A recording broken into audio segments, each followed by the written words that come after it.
Napapansin kong may favorite toy ka na naman. Ah, hahaha, si Sulgi ba? Yun, malakas na bulalas ni Kyung kay Jae. Noong araw na iyon pagkapasok niya sa loob ng classroom. Sa bilis niyang naglakad ay sinundan siya nito hanggang sa maupo siya sa sarili niyang upuan. Hindi siya umimik at tahimik na inilabas niya lamang ang kanyang notebook at nagsimulang nagsulat doon. I smell something fishy, may next Kim Bong-so na naman, na mababaliw dahil sa gagawin ni Miss Manipulator/Psychopath Yoo Jae.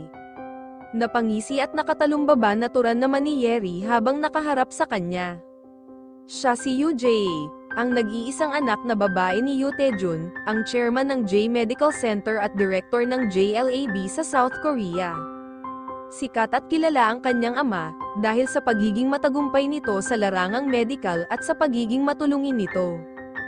Kung gaano kasikat at ka-powerful ang kanyang ama ay ganon din ang sariling pangalan niya. Gumawa siya ng sarili niyang pangalan bilang isang top 1 student mula elementary hanggang ngayon sa Chehwa High School. Marami ang gustong makipagkaibigan sa kanya, mga sumubok na mapalapit sa kanya. Pero hindi nagkakaroon ng pagkakataon ang mga ito, dahil hindi niya hinahayaan ang mga itong mag-take advantage sa katalinuhan at kasikatan ng kanilang pangalan. Naging kaklase at kaibigan naman niya for 10 years sina Choi Kyung at Jo Yeri, ang dalawang ito lamang ang nakakaintindi sa ugali na meron siya. Nakangiting may halong panunuya naman ang dalawang ito, nang mapansin ang pagdating at paglapit ni Sulgi sa gawin niya. Tuloy-tuloy lamang ang paglapit nito sa katabing upuan malapit sa kanya, saka ito naupo doon. Inilahad niya ang kanyang kanang kamay. Ha, ako nga pala si Yoo Jae.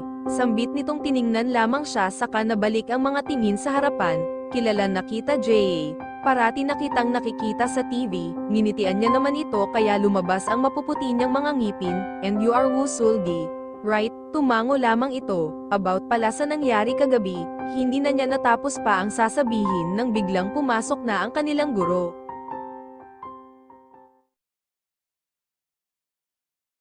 Don't be friends with Jae. If you don't want to end up like me, malakas na sigaw ng isang boses babae kay Sulgi. Napalingon siya sa pinagmulan ng boses, kasalukuyan kasi siyang nasa restroom at naghuhugas ng kanyang mga kamay, nang may lumabas sa toilet sa bandang likuran niya. Mas lalo itong lumapit sa kanya, nagkatinginan naman sila sa salamin.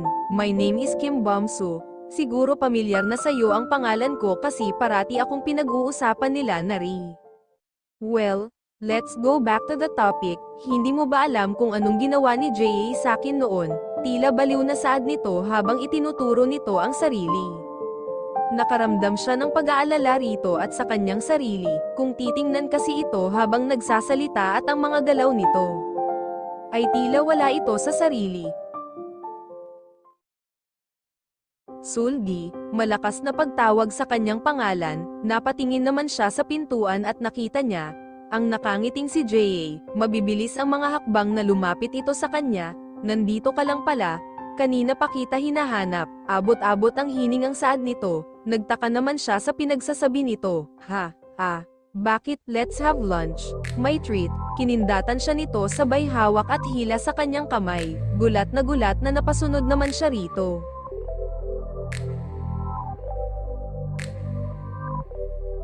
Habang naglalakad sina Sulgi at Jae na magkahawak kamay, ay hindi naman maipaliwanag ni Sulgi ang nararamdaman.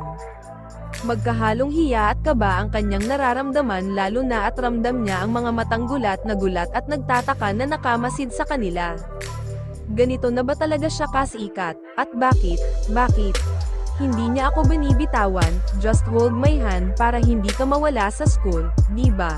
Ito yung second day mo sa school, nakangising sagot nito na ikinagulat niya lalo, dahil tila nababasa nito ang nasa isipan niya. Mas lalo lamang naging magulo ang kanyang isipan, lalo na at tila ay musika ang pumapailan lang sa kanyang pandinig. Mariin na lang siyang napapikit at sa hindi sinasadya, ay nabundol siya sa matigas na bagay na ikinagising ng kanyang isipan. Oops, we're here, ba't ka nakapikit? Nakangising tanong ng magandang labi ni Jay. Doon niya napagtantong muntikan na rin itong natamba nang bumangga siya sa matigas na braso nito. Halatang nagwo-workout ito dahil sa tigas ng muscles nito banda roon. Sa isip niya mabuti na lang din at mas mataas ito, napansin at nahawakan agad nito ang kanyang braso.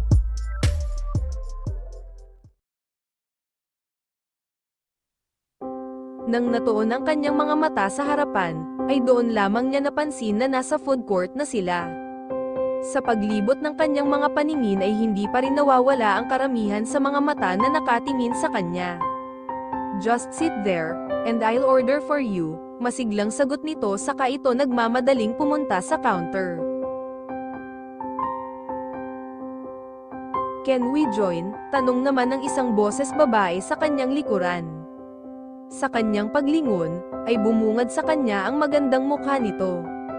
Katabi naman nito ang isa pang babae na may suot na eyeglass at maikli ang buhok. May mga bitbit ito na mga tray at halatang kakabili lang din nito sa kantin at naghahanap ng mauupuan. Nope, there are still seats over there, Yeri, so, you can stay there for now. Mabilis na sagot naman ni Jay na hindi na niya napansin na nasa kanyang tabi. Wow, ang chismis. Ganyan ka na ba talaga kadesperadong makilala ng masinsinan si Solgi at gusto mo siyang masolo? Paano naman kami Jay? Nanunuyang sagot nito. Nakita niya namang pinandilitan ito ni Jay ng mga mata, sa ginawa nito ay natawa ang kasama ni Yeri. Pabayaan mo na lang muna si Jay. Yeri, tayo na lang muna ang magkasamang mag-lunch today, sagot naman ng naka-eyeglass.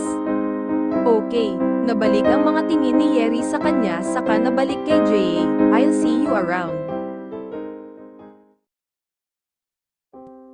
Seryosong naupo naman si Jay sa kanyang tabi saka nito inilapag sa kanyang harapan, ang pagkain na nasa tray.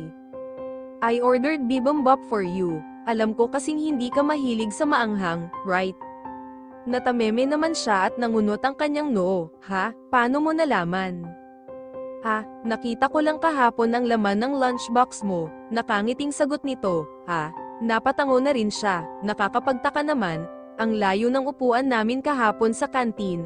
Paano niya nalaman? Tanong ng isang bahagi ng kanyang isipan, sa mga ipinapakita nitong kabaitan at paglapit sa kanya, ay namuo ang kanyang pagdududa. So, Sulgi, I heard that you were always the top one at your previous school, what made you transfer here?